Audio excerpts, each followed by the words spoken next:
지난주와 같은 본문 말씀으로 진리 위에 서는 싸움이라는 주제로 같이 함께 말씀을 더 나누어 보도록 하겠습니다. 지난주에 음성이 녹음이 안 돼가지고 열화 같은 성원에 힘입어 말씀을 듣고 싶다 이렇게 하신 분들이 계셨는데 못 듣습니다. 녹음이 안 됐어요. 그래서 못 듣고 그래서 현장에 나오지 않으면 못 듣는다 이런 제가 왜 이러죠 오늘?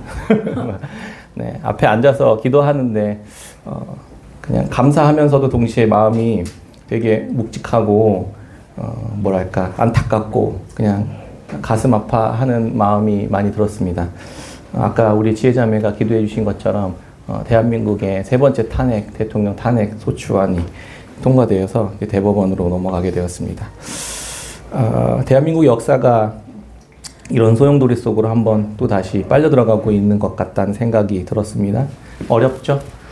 분명히 심각한 위기이고 어려움입니다. 그러나 이 나라와 민족을 사랑하셔서 남북전쟁으로 폐허가 된 이 나라를 오늘까지 이르게 하신 그 하나님의 은혜와 긍휼과 그 하나님의 사랑의 손길을 주님이 놓지 않으셨음을 우리가 그 믿음으로 바라봤으면 좋겠습니다. 아무 이유 없이 이 나라를 사랑하셨고 아무 이유 없이 우리에게 은혜를 베푸셨습니다. 왜 그러셨을까요? 하나님께서 하나님의 은혜를 베푸신 이유는 말씀에 늘 한결같이 나와 있습니다. 그들과의 관계를 회복하심으로 하나님과 화평케 하기 위함이 최종적인 목적이었습니다.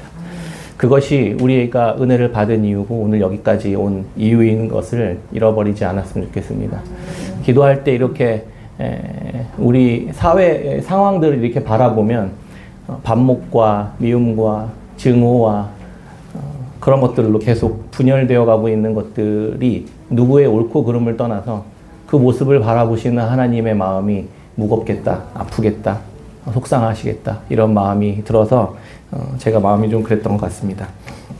오늘날 그래서 교회와 우리 그리스도인들이 그런 형식적인 어떤 종교 행위들을 정산하고 또 새로운 오늘날 우상숭배의 한 형태가 되어버린 이데올로기랑 그렇게 뒤범벅된 혼합 종교들 그런 것들을 이런 어려움을 통해서 통과하면서 우리가 한 번 정도 다시 정리해야 될 때가 아닌가 한국교회가 그런 생각을 하게 되었습니다. 요한서 신의 말씀과 표현대로 하나님께서 육체로 우리 가운데 보내신 그 아들 예수 그리스도를 믿음으로 받아들여서 그분의 계명을 따라 행하는 그 길로 다시 한국교회가 나아가야지만 되는 그런 하나님의 엄중한 사인이다 이렇게 생각하게 되었습니다. 그리스도의 교훈 안에 거하는 교회로 회복할 때 다시 제자리를 그렇게 찾을 때 세상은 우리 교회로 인해 복을 받게 될 것입니다. 교회를 통해 대한민국이 복을 받고 새로운 한국교회의 회복을 통해 열방의 교회와 민족들이 한국교회의 거룩하고 성숙한 복음의 문화가 온 열방에 영향을 주는 데까지 하나님이 우리 한국교회를 다시 사용하시도록 우리가 함께 기도하고 우리부터 그 길을 향해 걸어갈 수 있었으면 좋겠습니다. 오늘 함께 말씀을 보면서 그래서 이렇게 해석한다는 것 우리의 어려움이 놓여있죠. 우리의 삶도 마찬가지로 어려움 놓여 있습니다. 이 어려움들 앞에서 이 상황들을 해석할 때 너무 편협하고 너무 이렇게 좁은 관점으로 그 상황들을 해석하려고 하면 잘 해석이 안 됩니다. 큰 그림 안에서 계속해서 바라볼 때 바르게 해석될 수 있습니다. 혹시 그 중국에서 만들어진 그 제품을 초저가로 구입할 수 있는 알리와 테뮤라는 뭐 사이트 이런 거 이용하신 적 있습니까? 이용하신 적 없으세요? 네이버와 쿠팡 최저가보다도 더 싼 값에 물건을 살 수 있는 계기가 되었습니다. 그런 사이트들이 생기면서요. 중국 회사들이 왜 이렇게 말도 안 되는 가격의 제품을 공급할까요? 공격적으로 해외 시장을 진출해서 이렇게 막 사업을 키우려고 하나 보다 이런 생각이 드시나요? 그렇게 해석한다면 좁게 해석하시는 것입니다. 물론 그런 면도 있을 수 있겠죠. 실제로는 중국과 미국이 미중 무역전쟁에 따른 결과였습니다. 지금껏 오랫동안 전 세계의 제조업 공장 역할을 하던 중국이 값싼 노동력과 풍족한 원자재로 저렴한 가격에 좋은 제품들을 많이 만들어냈습니다. 그리고 공급했습니다. 그리고 그 제품을 팔고 달러를 받아왔죠. 그래서 달러를 받은 중국은 그걸 어떻게 했을까요? 미국의 채권을 사줬습니다. 그렇게 해서 이자를 받고 서로 윈윈하는 시스템으로 전 세계가 이렇게 돌아가고 있었어요. 그런데 중국이 왜 우리가 열심히 일해가지고 미국 배를 불려주냐 이러면서 척을 지기 시작하고, 그러면서 1대1로라는 사업을 하고, 그러면서 달러를 그 채권을 안 사준 거예요. 미국 채권을. 그러기 시작하면서부터 미국이 그래? 그러면 한번 본때를 보여주지 이러면서 관세 폭탄을 매겼습니다. 그러면서 그렇게 설비가 갖추어지고 물건을 대량으로 찍어낼 수 있는 공장은 이미 넘쳐나게 계속 제품을 만들어내는데 이걸 멈출 수가 없잖아요. 제품 계속 넘쳐나고. 안 그러면은 제품을 못 쓰게 되니까. 어떤 식으로든 팔아야 됩니다. 근데 관세 때문에 못 팔잖아요. 그럼 어떻게 될까요? 낱개로 파는 거예요, 낱개로. 그래서 미국이 관세를 어떻게 하냐면 800불 이하는 관세를 안 매깁니다. 왜냐하면 사람도 없고 매겨봐야 얼마 되지도 않으니까요. 그러니까 낱개 배송을 하는 거예요. 그러면 관세를 피할 수 있게 되잖아요. 그러니까 알리와 테뮤 같은 회사를 만들어서 제품을 어떤 식으로든 소비시키려고 지금 이런 환경 과정 가운데 있었던 겁니다. 이거 알고 계셨어요? 이런 방식이었다는 거? 모르죠. 이렇게 거대한 미국과 중국의 패권 전쟁 속에서 놓여져서 알리와 테뮤가 나왔다는 사실을 제대로 이해할 수 없죠, 일반인들. 우리 같은 사람들은 잘 모릅니다. 이렇게 큰 그림 안에서 우리 앞에 놓여져 있는 현실들, 세계들을 해석하기 시작해야만 바르게 해석할 수 있게 되는 것이죠. 우리는 좋죠. 우리는 뭐 싸게 얻을 수 있으니까. 그런데 이런 상황들이 언제까지 이루어질 수 있을까요? 생각해 봐야 될 것입니다. 우리는 다 이해할 수 없습니다. 눈앞에서 벌어지는 현상의 그 이면에는 일반인들 전혀 예상하지 못하는 그러한 일들이 계속해서 돌아가고 있었고 거대한 세계 질서들이 있었다는 것을 우리는 알 수 있어야만 합니다. 하다못해 알리와 테뮤, 미국과 중국의 미중 무역전쟁조차도 이해하지 못하고 있는 우리가 하나님의 거대한 역사 속에서 일하시는 내 삶에서의 방식들을 제대로 해석하실 수 있겠습니까? 그걸 이해할 수 있고 해석할 수 있다고 여기는 것 자체가 교만입니다. 눈앞에서 일어나는 일을 해석하는 데 있어서 그래서 하나님이 주신 말씀과 복음의 눈으로 해석하지 않으면 우리는 늘 잘못된 해석을 하게 됩니다. 그러니까 잘못된 행동을 하게 되고 잘못된 삶을 살게 되는 것이죠. 내가 다 이해할 수 있다고 생각하고 해석하니까요. 어느 정도의 거시적인 관점 없는 우리가 하나님의 창조와 인류의 역사 속에서 이끌어가시는 하나님의 섭리와 통치를, 원리를 다 이해할 수 없는 것입니다. 그래서 말씀을 이해하는데도 동일한 방식이 적용되어야만 합니다. 말씀도 내가 다 이해할 수 없는 큰 하나님의 계획과 섭리 안에서 지금 일어나고 있다는 사실들을 해석하지 않으면 말씀도 제대로 해석할 수 없게 되는 것입니다. 그래서 지금까지 우리가 함께 뭘 공부해왔죠? 공동서신이 전체의 신약 성경 전체에서의 문맥 속에서 어떤 의미인지를 하나하나씩 이렇게 살펴봤잖아요. 그래야 제대로 해석할 수 있거든요. 그리고 바울 서신과 공동서신 간의 관계, 또 신약과 구약과의 관계를 계속해서 폭넓은 관점으로 이해하지 않으면 그 부분만 똑 띄어서 해석하면 전혀 이상한 해석이 되고 마는 것입니다. 교회는 은혜와 긍휼과 평강으로 하나님께서 지키시고 진리 안에서 사랑 가운데 태어나서 누리고 보호함 받고 유지시키고 또 지키시고 보호하시고 먹이시면서 하나님이 교회를 성장시켜 가시는 은혜로, 구원으로 인도해 가시고 성장해 가시는 하나님의 손길 안에 놓여져 있다. 이게 전제잖아요. 근데 우리는 늘 이 전제, 큰 대전제를 잃어버리고 살아가기 때문에 나머지 부분들을 제대로 해석하지 못하는 것입니다. 이 토대 위에서 생명을 더 풍성히 얻게 되는 그 성장을 향해 나아가는데 교회가 맞닥뜨린 고난, 아픔, 괴로움, 어려움 이런 것들이 있다는 거예요. 이걸 이렇게 관계를 맺어놓고 해석을 해야 제대로 해석할 수 있게 되는 것입니다. 그때 폭력과 거짓 같은 사건들이 벌어지면 그것들을 이 큰 그림 안에서 우리를 성장시키고 생명을 더 풍성히 얻게 하신 하나님의 섭리 안에서 고난과 고통과 폭력들도 있을 수 있고 거짓도 있을 수 있고 사단의 계략이 있을 수 있다는 걸 해석할 수 있어야만 한다는 것입니다. 지금껏 우리는 요한서신을 깊이 있게 공부해 오고 배워왔습니다. 요한서신이 신약 성경 중에 왜 이 자리에 놓여지게 되었는지, 신약 성경의 배치 속에서의 의미를 찾아서 공부했었죠. 요한복음과 요한서신의 관계가 생명을 얻는 것이고 생명을 더 풍성히 얻게 하는 것이다라는 것을, 이런 특징이 있다는 것을 함께 배웠습니다. 바울서신과 공동서신이 각각 표현하는 바가 다 달랐다. 그것들을 듣는 대상들이 달랐기 때문에 바울서신은 이신칭이라는 복음과 표현으로 전했고, 또 공동서신은 생명을 그 신적 성품에 이르도록 하시는 하나님의 십자가 지는 삶을 향해 우리로 하여금 계속 도전하시는 것이었다, 이런 이야기도 많이 했었습니다. 그래서 공동서신과의 관계 속에서, 공동서신 전체 속에서 요한 2서의 위치 속에서 요한 2서가 가지고 있는 의미가 무엇인지, 전체를 의미가 무엇인지 생각해 봤었죠. 다 기억 안 나죠? 저도 기억이 안 납니다. 그래서 우리가 계속 반복하는 거죠. 요한 공동서신이 야고보서부터 시작해서 유다서까지가 공동서신으로 이렇게 본다고 했잖아요. 그러면 야고보서의 처음 시작이 의심하는 자에 관한 이야기로 시작해서 유다서 마지막도 의심하는 자로 끝난다, 이런 이야기도 했어요. 그러면 의심하는 자, 우리가 살아가는 삶 속에서 하나님의 선하신 보호와 인도하신 가운데 놓여져 있는 인생은 의심하며 살아갈 수밖에 없는 것이다 라는 우리의 삶의 현실들에 대한 이야기들을 해줬고, 그런 의심하는 자들의 삶 속에서도 지키고 보호하신 하나님이 어떻게 지키고 보호하시는지를 요한서신 안에서 이야기해줬다, 이런 이야기 했었잖아요.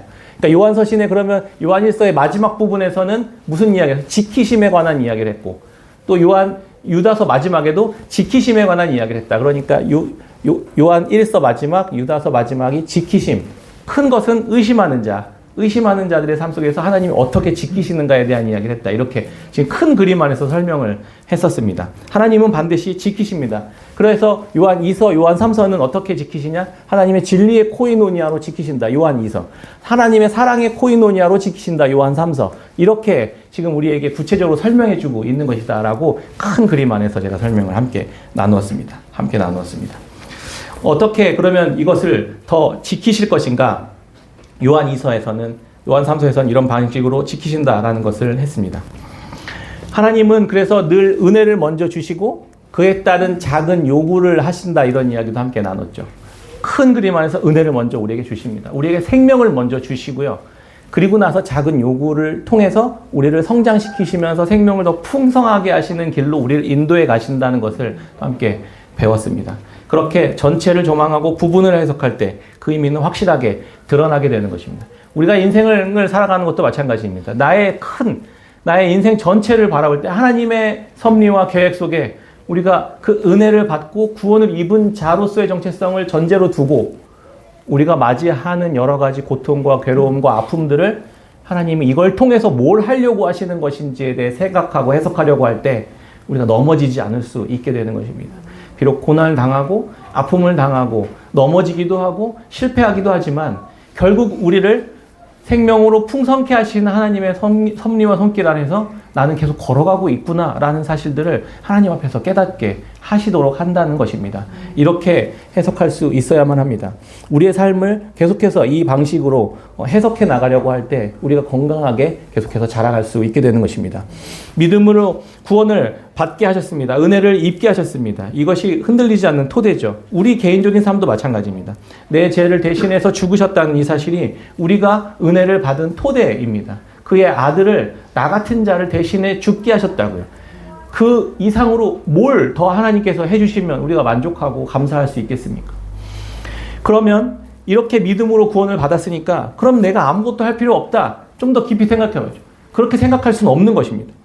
놀고 즐기자 이렇게 할 수 없는 것입니다. 구원받은 자들은 그럴 수 없습니다. 그리스도의 교훈 안에 거해서 그분의 교훈을 따라 요구를 행해 나가는 길로 자연스럽게 당연히 나갈 수밖에 없게 되는 것입니다.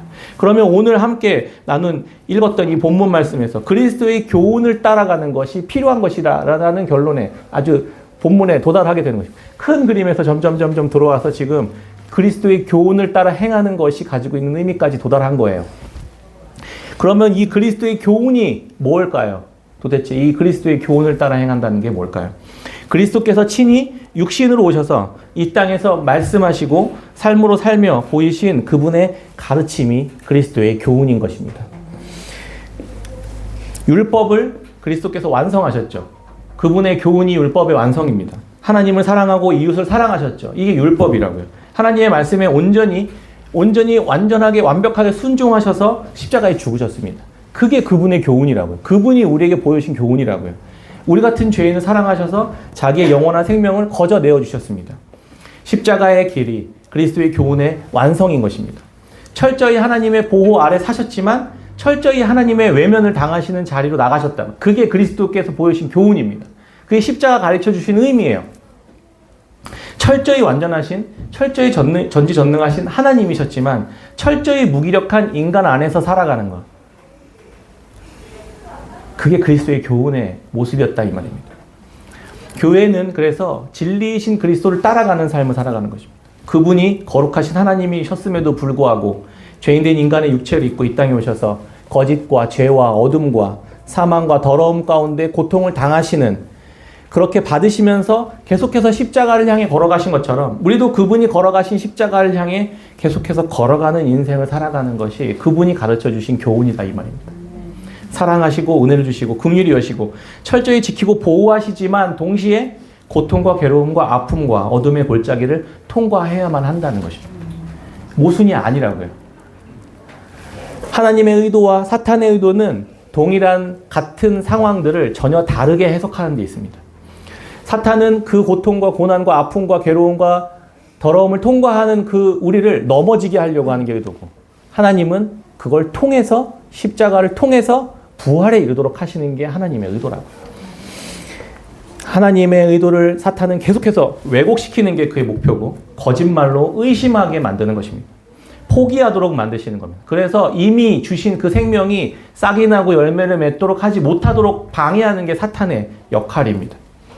미혹하는 자, 거짓 선지자, 거짓 교사로 위장한 이 적그리스도는 이 생명을 속여서 누리지 못하도록 만들어버립니다.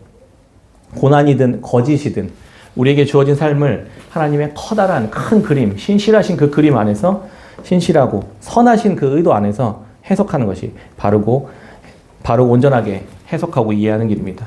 그것이 진리 위에 서는 싸움의 핵심인 것입니다. 욥기를 묵상하고 있죠. 욥은 의로운 사람이었지만 재산도 모두 한순간에 다 잃었습니다. 가족도 잃었습니다. 건강도 잃었습니다. 몸에서 나오는 피와 고름들이 흙과 엉켜서 딱딱하게 굳어버릴 정도로 거의 죽음의 문턱 앞에까지 도달했던 사람이었습니다. 친구 3명이 찾아와서 욥에게 이런저런 이야기를 합니다. 그 상황에 대해서 설명하고 해석하는 것이죠. 그들이 어떻게 설명합니까? 인과 율에 관한 생각으로 해석합니다. 너가 뭔가 잘못한 게 있었을 거야. 너가 뭔가 하나님 앞에 죄를 범했기 때문에 받는 결과일 거야. 이렇게 해석했습니다. 그들이 가지고 있는 이 편협하고 이 1차원적인 삶의 해석만 적용한 것입니다. 틀렸죠? 하나님이 지금까지 제가 말씀드렸던 것, 하나님의 커다란 욥을 향한 계획 속에서 욥의 고난은 단순히 죄를 지어서 받는 결과, 심판이 아닙니다. 욥을 통해 무고한 죄인이, 무고한 하나님의 백성이 무고한 심판을 받았을 때 어떤 반응이 나오는지를 통해 하나님이 영광받게 하시기 위해 하나님이 그렇게 하신 거라는 것을 생각하지 못하는 것입니다. 1차 방정식만 풀 수 있는 저학년이 3차 방정식의 문제 앞에서 1차 방정식의 원리를 계속 들이밀면서 이게 옳다고 주장하면 그게 맞겠습니까? 답이 당연히 틀리죠. 너무 단순하고 단편적으로만 생각하는 것입니다. 나쁜 짓을 하면 그에 상하는 벌을 받는다. 맞습니다. 그러나 틀렸습니다. 지금 욥의 상황은 같은 모습처럼 보이지만 실제로는 전혀 다른 원인이 있었다는 것을 전혀 발견하지 못하는 거죠. 그러니까 이런 눈이 없으면, 이런 관점이 없으면, 이런 하나님에 대한 온전한 해석이 없으면 똑같은 말씀을 봐도 전혀 다르게 해석한다고요. 전능자의 손이 지금껏 내 삶을 지키고 보호하고 채우고 있었고 그것이 고난과 상실이라는 화살로 날아왔다. 욥은 이렇게 고백합니다. 전능자의 화살이 내 심장에 박혔고 나에게 박혀서 그분에게 거기에 묻어있는 독이 내 영혼이 그 독을 먹게 되었다. 이렇게 고백하거든요. 이게 무슨 의미일까요?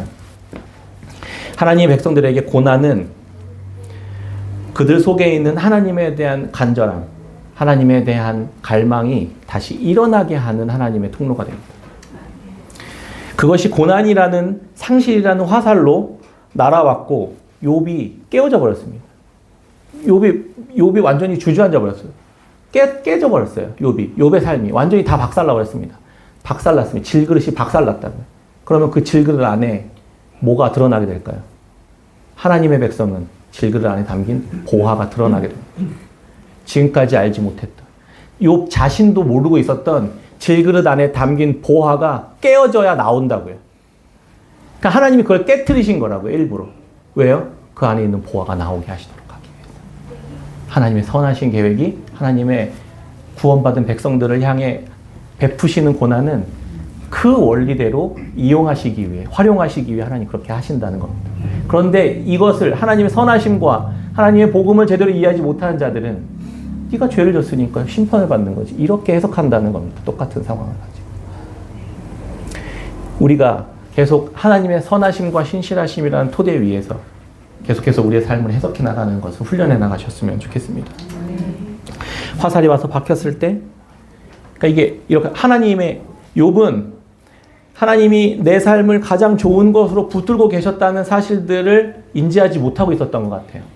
그러니까 태양과 지구, 지난주 목요일 날 이제 묵상하다 깨닫게 된 건데, 태양과 지구가 적절한 거리 안에서 태양이 주위를 지고 돌잖아요. 이 적절한, 하나님이 계획하신 가장 적절한 거리를 두고 돌 때, 태양을 중심으로 돌 때 그 안에는 생명이 일어나고 그 안에서는 그 호흡이 일어나는 그 풍요로운 아름다운 일들이 일어나게 됩니다. 지구 안에서는요. 하나님과 우리의 관계도 마찬가지입니다. 하나님이 계획하신 선하신 거리 안에서 우리가 하나님을 중심으로, 하나님 중심적인 삶을 살아갈 때 우리의 삶은 생명을 얻고 풍성이 얻게 되는 삶을 살아가게 된다고. 그런데 하나님이 그 은혜의 손길을 조금 더 멀리 두시면 어떻게 해야 될까요? 지구가 태양에서부터 조금만 더 멀어지면 어떻게 된다? 과학자들이 얘기합니다. 빙하기에 접어들게 될 것이다. 모든 것을 다 상실하게 될 것입니다. 생명이요? 다 없어지게 될 거예요. 그러니까 욥은 깨달은 거예요. 하나님이 계획하신 그 적절한 거리를 벗어나는 순간 우리가 이렇게, 내 인생이 이렇게 피고름이 떡이 되는 죽음과 사망 가운데로 들어갈 수밖에 없게 되는 것이구나라는 걸 깨닫게 된 것입니다. 그러면서 지금까지 내가 누렸던 그 모든 것이 은혜였음을 고백하게 되는 것입니다. 하나님의 백성들에게는 고난도 은혜를 고백하는 통로와 수단이 되게 되는 것입니다. 오늘 본문 말씀에 나오는 그리스도의 교훈에 관한 이해도, 적그리스도에 관한 이해도, 미혹하는 자들의 거짓에 관한 전략을 이해하는 것도 이런 깊은 관점으로 바라볼 수 있어야 합니다. 드러나는 현상 이면에까지 바라볼 수 있는 눈이 있을 때 우리는 말씀과 율법에 대한 이해를 제대로 할 수 있게 되는 것입니다. 예수 그리스도 안에서 삼위 하나님의 사랑의 코이노니아에 참여한 교회의 특징은 육체로 오신 그리스도를 따라 행하는 자들이다, 이렇게 이야기합니다. 반대로 그것을 거부하는 자들은 예수 그리스도께서 육체로 오신 것을 거부하는 자들이다, 이렇게 이야기하고 있다고요. 육체로 오셔서 보이신 하나님 나라의 성품과 그분의 가치관과 그분의 삶의 원리들을 거부한다는 뜻입니다. 육체로 오신 그리스도를 거부한다는 것은요. 요한이서 1장 9절 같이 한번 읽어볼까요? 요한이서 1장 9절입니다. 같이 읽겠습니다. 시작. 지나쳐 그리스도의 교훈 안에 거하지 아니하는 자는 하나님을 모시지 못하되 교훈 안에 거하는 그들은 아버지와 아들을 모시느니라. 아멘. 그리스도의 교훈이란 무엇일까요? 그리스도께서 말씀하신 가르침이죠. 우리와 같은 일반 성도들에게 예수님은 육신을 입고 오셔서 자신의 삶으로 친히 교보제가 되어주신 거예요. 교제가 되어주신 거라고요. 말로 하시는 게 아니라 직접 눈으로 보여주셨습니다. 자기 자신의 삶이 우리로 하여금 시청각 자료가 되게 하셨다고. 이거 어렵잖아요, 해석하기. 이해하기 어렵잖아요. 그러니까 그냥 보여주신 거예요. 이렇게 살면 돼요, 이렇게요. 예수 그리스도께서 십자가로, 지심으로 진리 안에 사랑하는 것이 무엇인지를 눈으로 보여주셨고, 예수 그리스도께서 육체로 오셔서 보이신 사랑이 십자가를 지는 삶이었다는 겁니다. 죄인을 대신해서 십자가를 지는 삶. 그게 율법의 눈으로 보여지는 삶으로 드러난 시청각 자료였다, 이 말입니다. 너무 분명하죠. 진리 안에 권한 자, 말씀을 따라 행하는 자, 칭의를 받은 자, 구원받은 자, 영원한 생명 받은 자. 그게 어떤 것이 되었든 오직 예수 그리스도를 믿음으로 받은 자들이 걸어가야 할 그리스도의 교훈은 그분이 보이신 십자가의 길이라는 것입니다. 그리고 그때야 마지막 비로소 부활에 이르게 될 수 있다는 것을 우리에게 말해주고 있는 것입니다. 반대로 그럼 그리스도를 육체로 오심을 부인하는 것은 무슨 의미일까요? 그 특징은 뭘까요? 예수님께서 걸어가신 그 길과 정반대의 길을 걸어가는 자들입니다. 교묘하게, 지난주에 그 말씀에 대해서는 좀 이야기 나눴고요. 교묘하게 반대하는 자들에 대한 이야기를 좀 해볼까 합니다. 교묘하게 비슷해 보이지만 다른 길을 걷는, 그것도 그리스도께서 육체로 오심을 거부하는 자의 삶이라는 것입니다. 사랑하는 것처럼 하면서 사랑하지 않는 것, 겉으로 따르는 것처럼 하면서 입으로는 고백을 하지만 삶으로는 결정적인 순간에는 안 하는 것, 그게 육체로 오심을 거부하는 자들의 특징이라고요. 말은 하지만 행동하지 않는 것, 반대로 행동은 하지만 그 행동이 육체로 오신 그리스도께로부터 온 그 근거에 따라서 행동하는 게 아니라 나의 의를 위한 행동 있잖아요. 나의 정의를 세우기 위한 행동, 나의 옳음을 증명하기 위한 행동으로 하는 그 행동도 예수 그리스도께서 육체로 딱 오신 그 교훈을 거스르는 거짓 교사들의 삶이라는 것입니다. 자기 의를 위한 높아짐의 욕심. 여기까지 바라봤으면 좋겠어요. 저는 1차원적으로 말씀을 잘 따라 행하고 말씀에 순종하고 교회 잘 나오고 헌금도 잘하고 이런 1차원적인 게 아니라 교묘하게 감추어진 것까지 드러내시고 교묘하게 그리스도를 부인하는 삶으로부터 우리를 돌이키시는 하나님의 말씀 앞에까지 나아갔으면 좋겠습니다. 사실 이게 설명하기가 좀 많이 어려워요. 그렇죠? 이게 뭔지 아시죠? 왜냐하면 너무 교묘하게 감춰져 있기 때문입니다. 지난 시간에 미혹하는 자 적그리스도가 교회를 깨트리고 붕괴시키려는 시도의 방식이 시대마다 다 달랐다는 것을 함께 말씀을 나눴습니다. 초기에는 폭력, 억압, 힘 이런 것들로 교회를 깨트리려고 했다 이렇게 얘기했었죠. 유대인들이 그리스도인들을 박해하고 로마의 권세가 제국이 교회를 깨트리고 부서뜨리려고 하는 그 위협하고 했었던 그런 방식으로 거짓 교사, 거짓 선지자들이 일했고 사단이 일했고 그러면서 헬라의 철학과 이원론에 따라서 분열되도록 하는 것. 그래서 율법을 잘 지켜 행하는 것과 율법을 안 지켜도 괜찮다고 주장하는 이 이원론적인 사상. 이런 것들이 계속해서 우리를 계속해서 분열시키려고 하고 그리스도 안에서 하나 되게 하는 것을 깨트리려고 하는 방식이었다. 이런 이야기를 같이 나눴습니다. 그러면서 오늘날에는 두 개로 나누는 게 아니라 아예 무한히 많은 것으로 나눠버렸다. 이렇게 얘기했죠. 다원주의 세계관이요. 포스트 모더니즘이요. 다 해체시켜서 아예 너도 옳고 나도 옳고 모든 진리는 다 각자 가지고 있는 생각이 진리다. 이렇게 하는 게 이 시대의 거짓 선지자들의 전략이다. 이런 이야기를 같이 나누었습니다. 네, 나눴죠? 다 알고 계시죠? 포스트 모더니즘 세계관. 어렵지만 우리가 이런 것들을 모르면 우리가 지금 어떤 죄와 어떤 사단의 계략 가운데 놓였는지를 이해를 못하기 때문에 대처가 안 되는 거예요. 예. 왜 저만 이렇게 흥분하죠? 예, 계속해서 이런 관점으로 바라봤으면 좋겠습니다. 그러면서 어떻게 될까요? 다원주의, 여러 개의 진리로 다 나눠. 너도 진리, 너도 진리, 우리 모두 에브리바디 다 진리. 그러니까 그럼 어떻게 되죠? 해체되는 거예요. 해체된다. 그렇게 공동체가 해체됩니다. 그렇게 공동체가 와해됩니다. 각자 자신이 신이 되었습니다.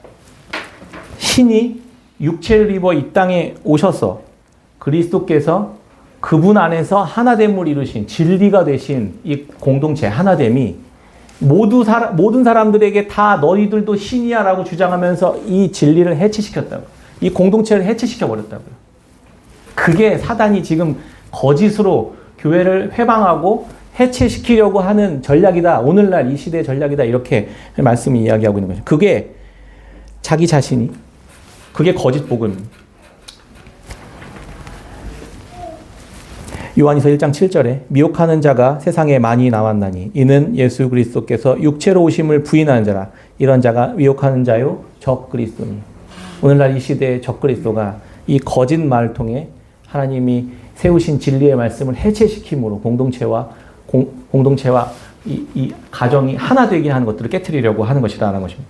진실을 감추고 거짓을 진실인 양 말합니다. 한도 없는 무제한 카드를 받았는데 그 안에 돈이 없다 이렇게 속인 거라고 이런 비유했죠. 길을 벗어나서 헤매게 만들고 어디로 가야 할지 무엇을 해야 할지 이것이 옳은 것인지 이것이 그른 것인지 분별이 안 되는 시대 가운데 놓여져 살아가게 만들어버린 것입니다. 모든 사람을 다 신으로 만들어버렸기 때문에 마귀가 하는 것은 그래서 죄를 통해 혼란스럽게 하고 혼돈하게 만들어가는 것입니다.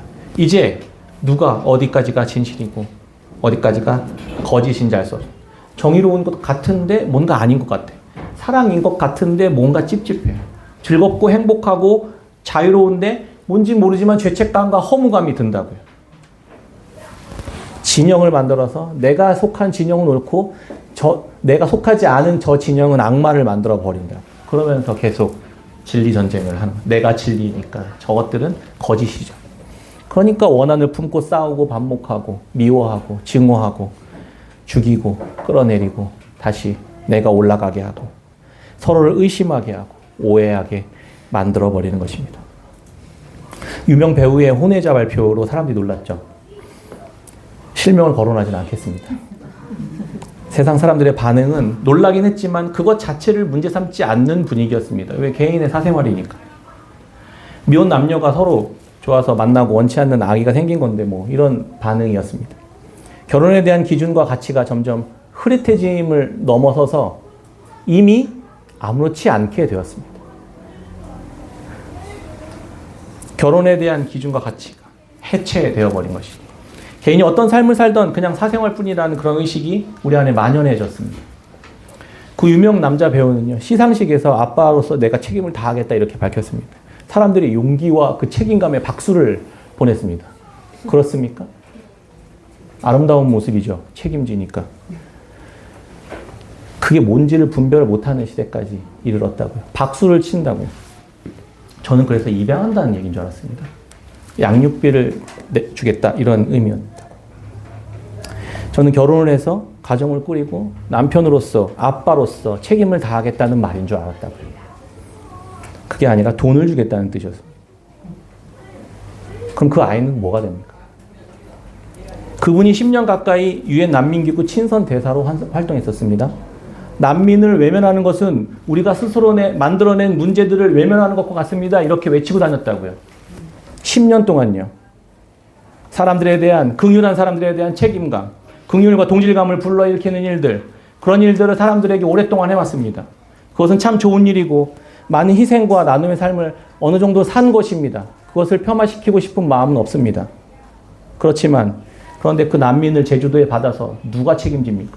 자긴 강남에서 살잖아요. 그 돈은 누가 내죠? 난민을 받아서 돌보고 먹이고 사회에 참여시키는 사회적 비용은 누가 감당하냐고요. 그런 것에 대한 책임과 대책은 하나도 없이 의로운 것이니까. 가난한 자들을 도와야 되니까. 나쁘다는 게 아니라는 거 아시죠? 해야 됩니다. 그런데 정작 대단히 정의롭고 선하고 무책임하고 불의한 모습인 셈입니다. 이중적인 모습인 것이죠. 하룻밤 즐기고 막상 내 자녀가 생겼을 때 그의 행동이 어땠습니까? 책임졌습니까?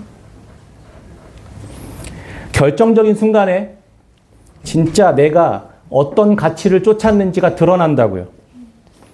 풍자의 댓글로 이렇게 남겼습니다. 사람들이요. 난민을 가족처럼, 가족을 난민처럼. 많은 사람들이 희생, 사랑, 긍휼, 인류애, 소외, 나눔, 정의를 위한 삶을 외치며 대의를 주장하는 삶을 살아갑니다. 그러나 내 옆에 있는 가장 가까운 가족, 친구, 친척들은 돌보지 않고 내팽개쳐 친다고요. 오늘날 포스트 모더니즘 사회. 추상적인 정의와 의로움을 추구하고 공공선을 목소리 높여 외치면서 나는 대단하고 의롭고 정의로운 사람이 된 것처럼 착각하도록 만드는 마법에 빠지게 만드는 게 거짓 교사들이란 말입니다.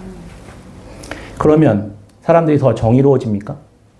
그런 일을 하면 정의로운 사람이 됩니까? 옳다고 여긴 일에 동참하지 않는 다른 사람들을 정죄한다고요. 좌표 찍어서 마녀 사냥을 하는 게 인간의 실체라 이 말입니다. 정의로운 일을 하면서 거기에 참여하지 않는 사람들을 정지, 집단 린치를 가한다고요. 그러면서 자신들과 함께 있던 사람들이 다른 불의한 일에 휘말리면 어떻게 될까요? 그 정도는 눈 감아줍니다. 내가 정의로운 일을 하는 자리에 있다고 내가 정의로운 사람이 되는 것은 아닙니다.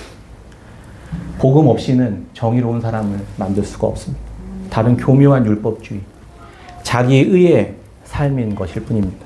복음을 알지 못하는 사람은 그렇다고 쳐도 그리스도인들도 동일하게 살아간다는 게 가슴 아픈 일인 것입니다. 예수 그리스도를 믿는 교회에 함께 참여하고 예배를 드리고 나눔을 한다고 의로운 사람이 되는 게 아니에요. 예배 드리고 봉사하는 것과 그 사람이 그리스도를 따라 십자가를 지며 자기와 자기의 자기 중심적인 삶을 십자가에 못 박으며 애통해하며 주님 앞에 머무는 것이, 그래서 부활에 다시 긍휼을 입은 부활에 참여하여 내 삶을 계속해서 십자가 지는 삶으로 가장 가까운 이웃들에게 그렇게 내어주는 삶을 살아가는 것, 거기서부터 시작된다 이 말입니다. 오늘날의 문화는 이 추상적인 거대 담론에 개인의 삶을 소비해버리게 만들어버립니다. 그러나 책임있게 자신의 삶을 현실 속에서 살아내는 것이 먼저입니다. 썩어빠진 교회가 개혁되어야 한다 외치는 사람이 하나님 앞에서 무릎 꿇고 기도하는 모습은 하나도 보이지 않습니다. 옳은 말, 정의로운 말은 폭포수처럼 쏟아내면서 교회에 떨어진 휴지 한 번 주워본 적이 없는 것입니다. 다른 사람들이 이렇게 살아야 된다, 저렇게 살아야 된다 말하면서 정작 자신의 삶은 무기력하고 게으르고 무책임하고 더럽고 추악합니다. 교회를 바꾸고 다른 사람들을 바꾸고 지적하는 판단하는 말을 하기 전에 그리스도께서 거짓되고 더러운 죄악 가운데 있는 나를 위해 십자가 지신 것과 같이 가까이 있는 가족들과 이웃들과 친지들에게 허리 숙여 겸손히 순종하고 책임 있게 사랑하는 것이 먼저입니다. 저의 이야기입니다. 제가 이렇게 살아왔어요. 제가 그렇게 지금까지 살아왔었습니다.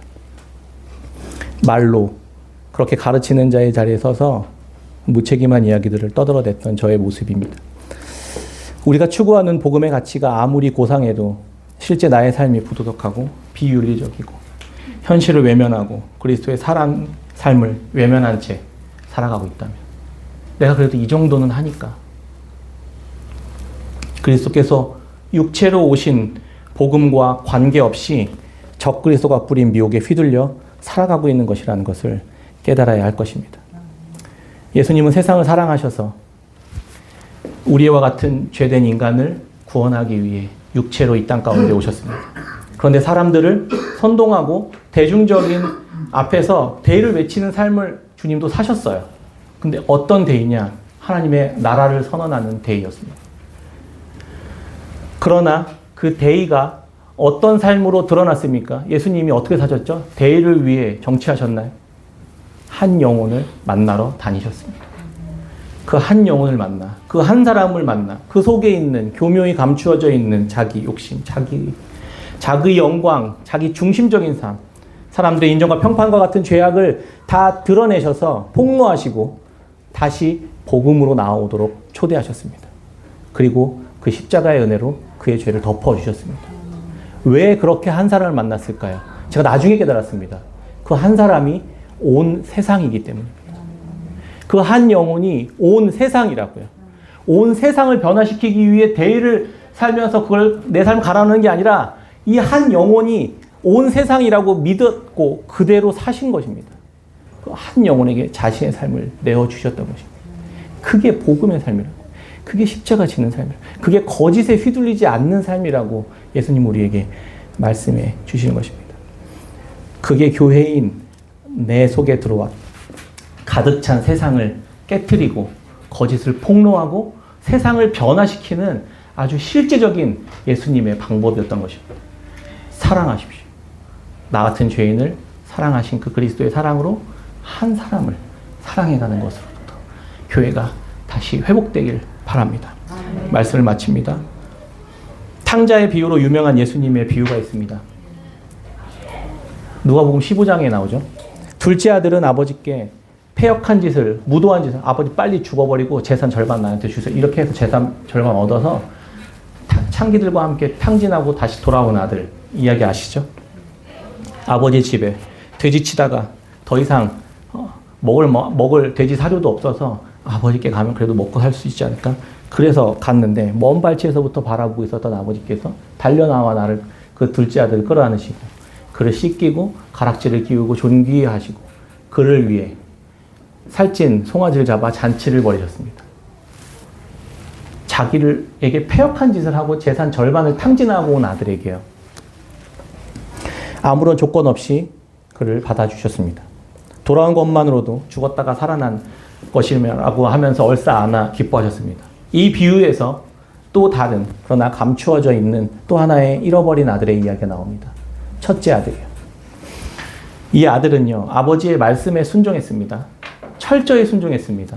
한 번도 반역을 한 적이 없어요. 그날도 나가서 밭에 나가 일을 하고 돌아오는 길이었습니다. 시끌벅적해요. 집에 돌아왔는데 둘째가 돌아온 것입니다. 그런데 잔치가 벌어지고 있습니다. 이 첫째 아들의 마음속에서 무슨 마음이 일어났을까요? 분노와 저주와 원망과 미움과 하나님 아버지에 대한 불신과 증오가 폭발해 나오기 시작했습니다. 은혜 앞에 섰더니 내 안에 뭐가 있는지가 나왔던 거예요. 첫째 아들은 하나님 아버지 옆에서 열심히 평생 수고하고 율법을 잘 지켰지만 그의 마음속 깊은 곳에는 교묘히 감추어진 그 욕심이, 자기 중심성이 있었다고요. 은혜 앞에 섰더니 거짓이 드러났습니다.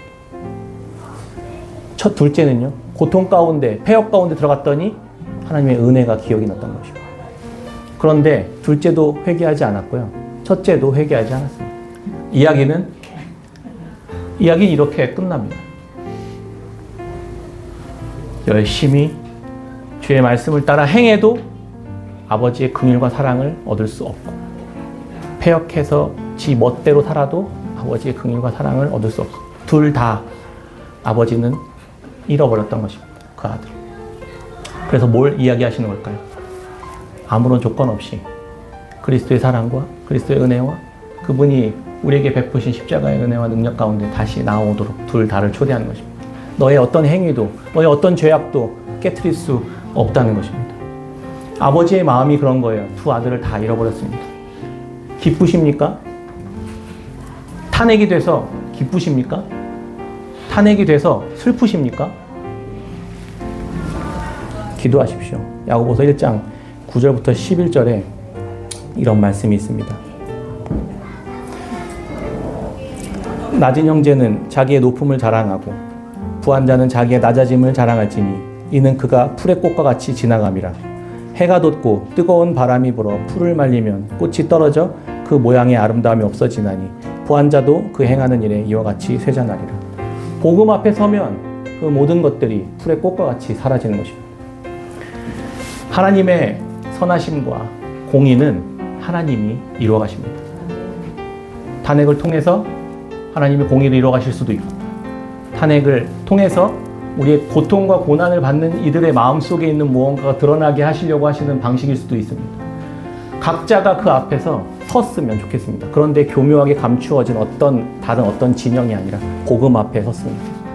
그래서 우리 안에서 어떤 둘째 아들처럼 드러나는 반응인지 첫째 아들처럼 드러나는 반응인지를 복음 앞에서, 하나님 앞에서 우리가 돌아보고 그것을 주님 앞에서 다루어가면서 생명을 얻은 자답게 그 생명이 우리 안에서 그리스도를 드러내는 방식으로, 선하고 거룩하고 순결한 방식으로 교회들이 회복되었으면 좋겠습니다. 금엔 앞에서 깨끗한 샘 교회가 앞에 선두에 서서 이 복음을 드러내는 교회로 우리가 계속해서 살아갔으면 좋겠습니다. 그런 깨끗한 샘 교회 되시기를 주의 이름으로 축원합니다. 아멘.